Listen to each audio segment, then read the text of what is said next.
Hello আমার প্রিয় ছাত্রছাত্রী বন্ধুরা, আমি তোমাদের অমিতাভ স্যার। সবাইকে আমার YouTube channel practical and theory ক্লাসরুমে স্বাগত জানাচ্ছি।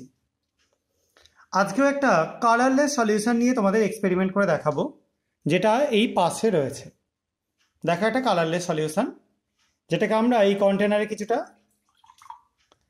এটার মধ্যে কিছুটা এবং এর মধ্যে কিছুটা ঢাললাম। আর এই পাশে একটা সলিউশন রয়েছে, দেখতে পাচ্ছ তোমরা, লাল বর্ণের, তার মধ্যে কিছুটা ঢেলে দিচ্ছি। দেখো, একটুখানি সামান্য শেক করছি, দেখতে পাচ্ছ লাল বর্ণটা আরো উজ্জ্বল লাল বর্ণ হয়ে যাচ্ছে। আরো কিছুটা ঢেলে দিচ্ছি।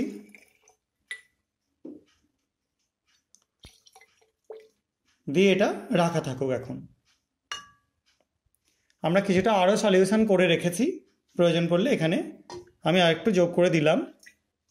যাই হোক, এবার বাকি যেগুলো রয়েছে তার মধ্যে আমি যোগ করে দিচ্ছি কিছুটা এই কমলা বর্ণের দ্রবণটা একটার মধ্যে।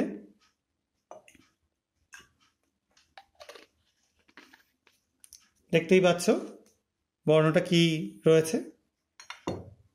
আচ্ছা, আর একটার মধ্যে যোগ করে দিচ্ছি এই যে একটা বেগুনি বর্ণের দ্রবণ রয়েছে সেইটা।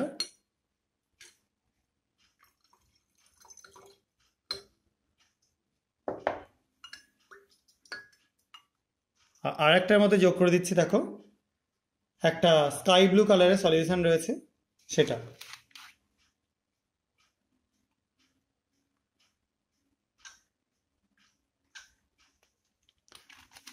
প্রত্যেকটা কালারগুলো একবার করে আমি দেখিয়ে দিচ্ছি তোমাদেরকে।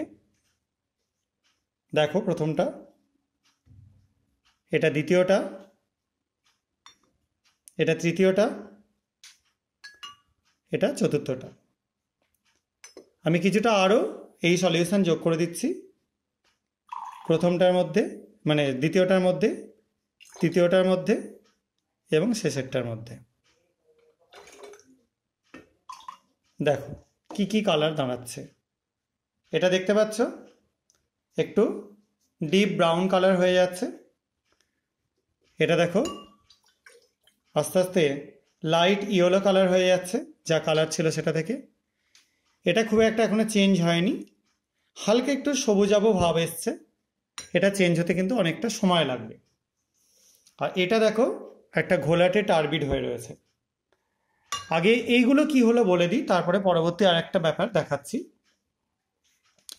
আমরা যেটা প্রথম সলিউশন নিয়েছিলাম, যেটা আমি এই কন্টেনারের মধ্যে রেখে প্রত্যেকটায় দিলাম, সেটা ছিল একটা সোডিয়াম সালফাইডের সলিউশন, এবং তার মধ্যে আমি কিছুটা অ্যাসিড যোগ করে দিয়েছিলাম, অর্থাৎ H2S একদম রেডিলি তৈরি হচ্ছিল সেই সিস্টেমের মধ্যে। এবার প্রথম যেটা এখানে আমরা রেখেছিলাম সেটা হচ্ছে একটা ক্রোমিয়াম স্যাম্পেল, পটাশিয়াম ডাইক্রোমেটের স্যাম্পেল, পটাশিয়াম ডাইক্রোমেট K2Cr2O7, যেটার জন্য এই কালারটা দেখতে পাচ্ছ।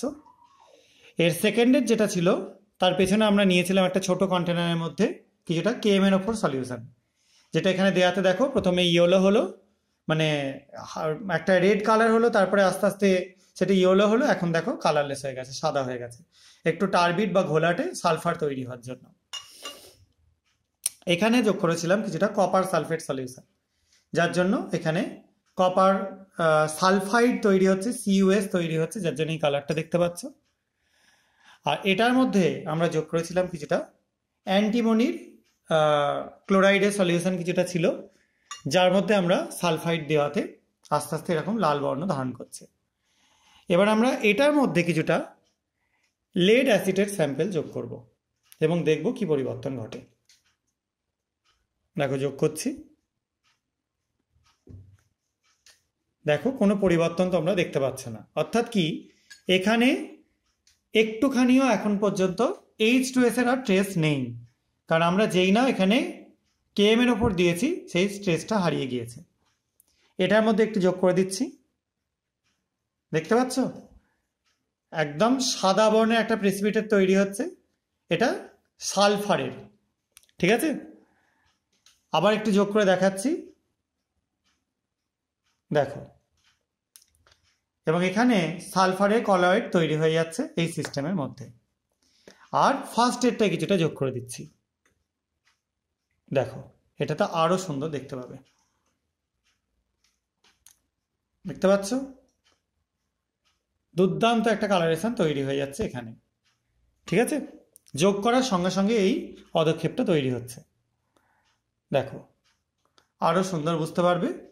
কিন্তু এটার মধ্যে কোনো চেঞ্জ হলো না, কারণ এখানে আমি একটা লেডের সল্ট দিলাম, কি না লেড অ্যাসিটেট, যেটা এই জায়গায় যখন দেয়া হলো তখন লেড মানে এখানে ছিল, তোমরা দেখতে পেয়েছো যে পটাশিয়াম ডাইক্রোমেট, আর তার সঙ্গে HCl সলিউশন ছিল। সেই কারণের জন্য কিছুটা লেড ক্লোরাইড তৈরি হলো, এবং সেই কারণের জন্য তোমরা এই কালারটা দেখতে পেলে, এবং তার সঙ্গে সালফারের সল তৈরি হলো। আর এখানেও একটা ক্লোরাইড স্যাম্পেল ছিল, তার জন্য লেড ক্লোরাইড তৈরি হলো, এবং কিছুটা সালফারের সল তৈরি হলো, যার জন্য কালারটা দেখতে পাচ্ছি এরকম টাইপের হয়ে গেছে, এবং কিছুটা অবশ্যই অ্যান্টিমনির সালফাইড তৈরি হলো। ঠিক আছে, তো আলটিমেটলি আজকে সালফাইড র্যাডিক্যাল নিয়ে কিছু পার্টিকুলার এক্সপেরিমেন্ট তোমাদের করে দেখালাম। এই এক্সপেরিমেন্টগুলো তোমরা যদি ভালো লেগে থাকে তোমাদের, তাহলে চ্যানেলটা সাবস্ক্রাইব করো, ভিডিওগুলো লাইক এবং শেয়ার করে আমার পাশে থাকো। আজকের মতো এটুকুনি, সবাই খুব ভালো থাকবে, সাবধানে থাকবে, বাই।